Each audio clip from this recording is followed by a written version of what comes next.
Kita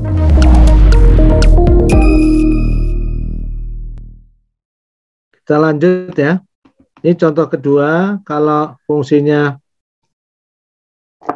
E pangkat min AT pakai harga mutlak, artinya itu sebelah kanan dan kiri ya, simetrik.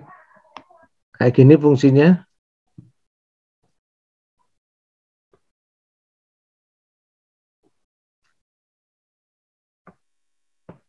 Yang ini ya. Nah, Anda bisa turunkan di belah dua ya, dari min tak hingga sampai 0 dan 0 sampai tak terhingga. Yang min tak hingga sampai 0 itu E pangkat plus AT karena T-nya itu negatif. Karena harga mutlak. Yang 0 sampai tak terhingga E pangkat min AT.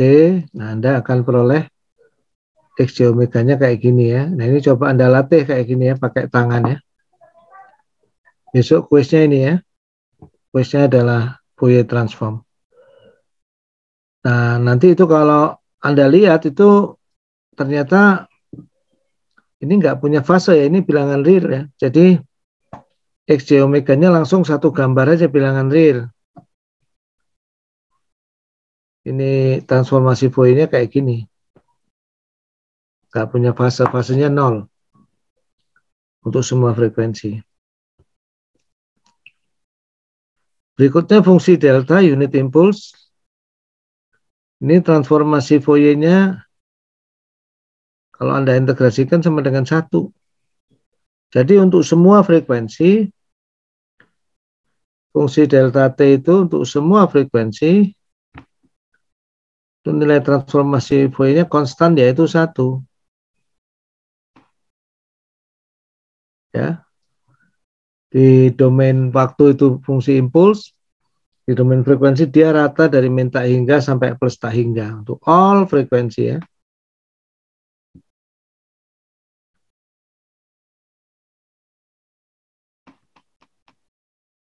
Nah, contoh lain adalah fungsi persegi.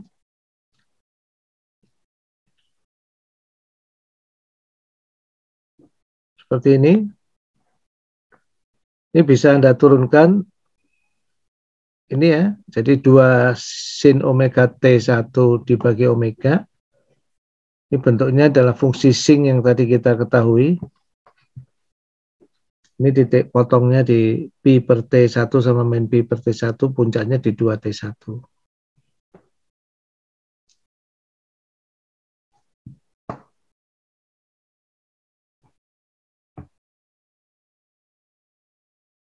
Nanti ini sebetulnya bolak-balik ya, kalau fungsi waktunya persegi, transformasi Fourier-nya itu bentuknya sin. Nanti sebaliknya kalau di domain frekuensi itu bentuknya persegi, ya, nanti dia di domain frekuensi bentuknya akan sin gitu, bolak-balik.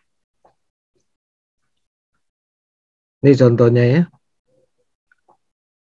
Ini kalau transformasi balik Fourier di domain frekuensinya persegi, nanti bisa diturunkan XT-nya dari integral sebaliknya itu bentuknya sin ya, balik. Nah,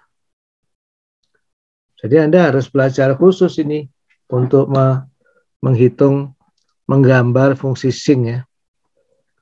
Anda perhatikan bentuknya ini ya. Ini titik potongnya ini, kalau fungsi sin theta, itu kayak gini nih. Titik potongnya di 1, 2, 3, min 1, min 2, min 3 ya. Dimana sin itu yang dimaksud adalah ini. Persamaan 420. Sin theta itu. Awas, di situ ada pengalinya pi ya. Ada juga orang yang menggunakan fungsi sin itu nggak pakai, misalnya nggak pakai pi, harus hati-hati, harus di scaling gambarnya.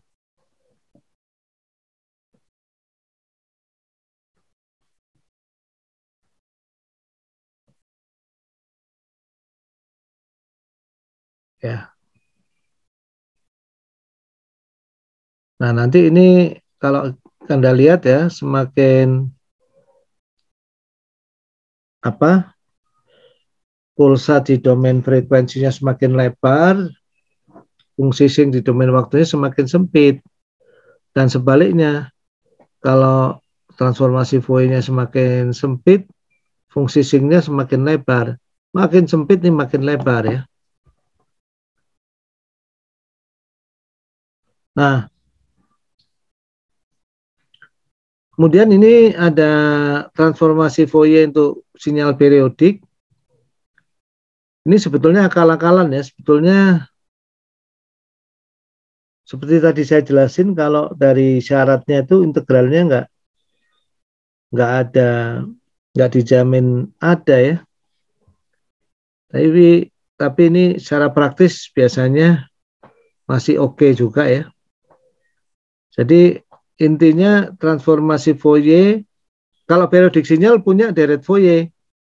Selain itu dia juga punya transformasi Fourier. Ini di sini diturunkan dan dijelaskan. Kalau transformasi Fourier suatu sinyal periodik itu sebetulnya mirip banget sama deret Fourier-nya. Cuma di titik-titiknya ini dia bentuknya adalah pulsa ya, sinyal delta. Jadi delta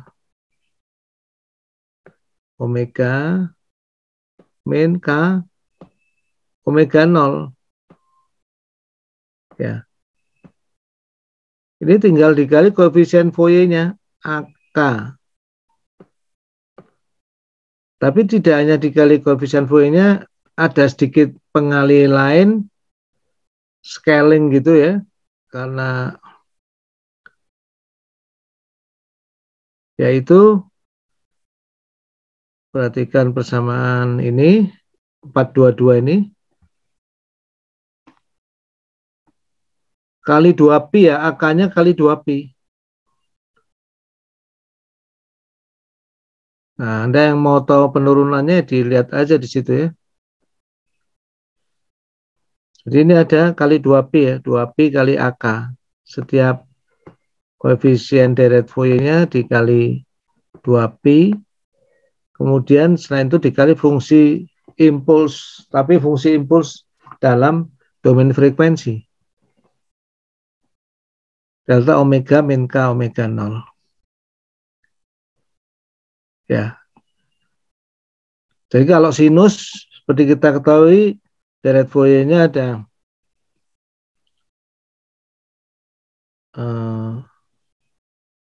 biasanya di omega 0 sama min omega 0. Nah, di sini tinggal kali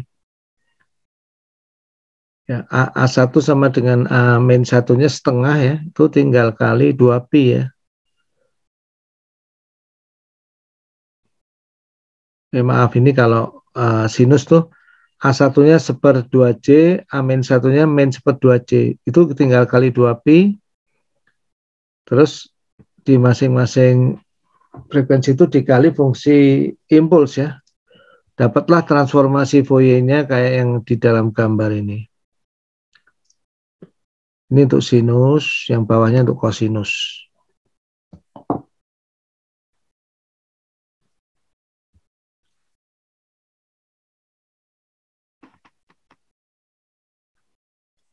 Nah, salah satu yang luar biasa penting itu adalah yang sangat sering digunakan untuk sampling ya, untuk mencuplai informasi.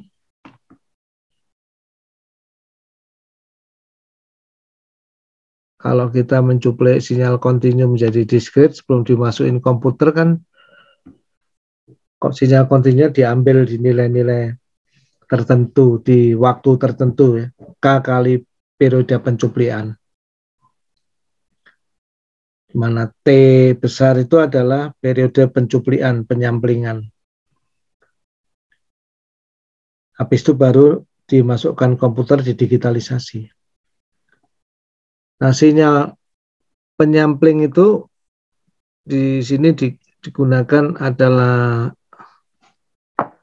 sinyal barisan impulse train ya, delta yang dari delta T min T besar, delta T min 2T, dan seterusnya sampai tak terhingga maupun sampai min tak hingga. Ya, nah ini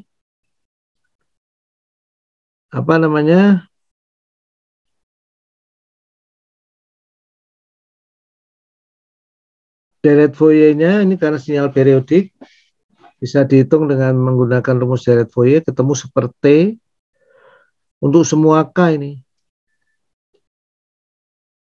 Ya. Nah, maka transformasi Fourier-nya ya tinggal seperti itu kali 2pi, jadi 2pi per T, tapi kali delta omega min omega 0K, di mana omega 0-nya frekuensi fundamentalnya adalah 2pi per T. Jadi di domain frekuensi, impulse train itu jadi impulse train juga ya, fungsi impulse train juga, tapi dalam frekuensi delta omega min omega 0K atau 2pi K ini. Ini penting sekali ya, ini karena nanti akan banyak dipakai ya pada saat mencuplik.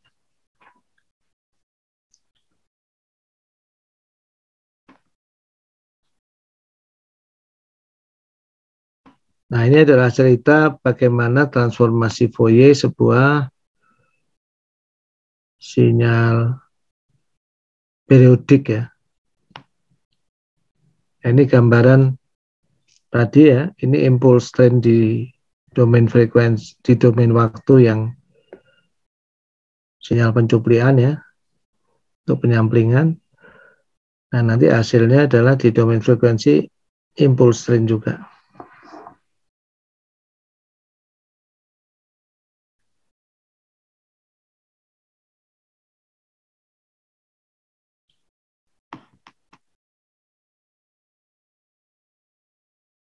Nah, itu poin kedua.